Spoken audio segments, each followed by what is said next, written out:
Let us quickly discuss what is the basic difference between a bar graph and histogram. Though they look quite similar to each other, but there are two basic differences between these two types of graphs. Number one, for bar graph we use discrete frequency distribution table, whereas we use continuous table for the histogram. The second basic difference between these two graphs is that there are spaces between the bars in a bar graph, whereas no spaces are there between the bars in the histogram. The main reason for this is that in a discrete frequency we are not taking every possible value. For example, if we have a discrete table and the first value is 2 and the second value is 7, we are not taking any values between 2 and 7. Whereas in histogram, if I am taking a class interval 2 to 7, then every possible value which is lying between 2 and 7 will lie in this particular interval.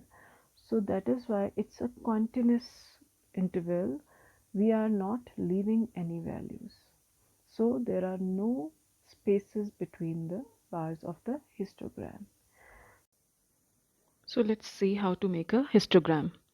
If you have a raw data, first you have to convert the raw data into a continuous frequency distribution table as it is shown here. To find out how to make this table from the raw data, you can click on the link given in the description box below.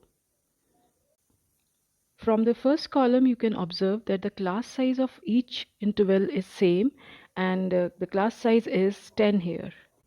We have different methods for drawing histogram for equal and unequal class intervals. So today we'll learn to draw the histogram for equal intervals. Look at the class intervals. The first interval has lower limit 135 and the last class has the upper limit 205. We have to represent all these numbers on the x-axis and the frequency will go on the y-axis. So just like a bar graph, first we will draw the two axes. The limits of the class interval are written on the x-axis with a difference of 10, which is the class size. And your first value should be the lower limit of the first interval and the last value should be the upper limit of the last interval. Frequencies are taken on the y-axis as per the values available to us. After this, just like a bar graph, we are going to represent various values on the graph. Plotting the various frequencies against the intervals, we get this. You can observe as the frequency of the first interval 135 to 45 was 6. So the first bar represents the first interval. Similarly, we have 6 more bars for the remaining 6 intervals.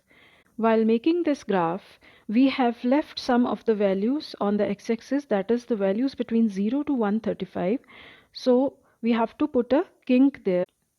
This kink shows that some of the values are not shown on the graph. You can observe that on the x-axis the values have been taken with a difference of 10, which was the class size, and on the y-axis the difference has been taken as 2, which always depends on the values of frequency which are available with us. This information is to be put up on the graph on the right top side as the scale.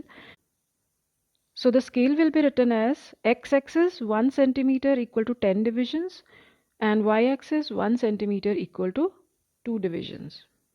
So here our histogram is complete. I hope you have learned the method properly.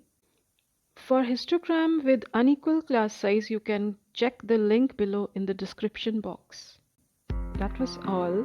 Thanks for watching. And if you like my videos, then please subscribe, share and like. You can also comment in the comment box if you want any video on any particular topic related to maths.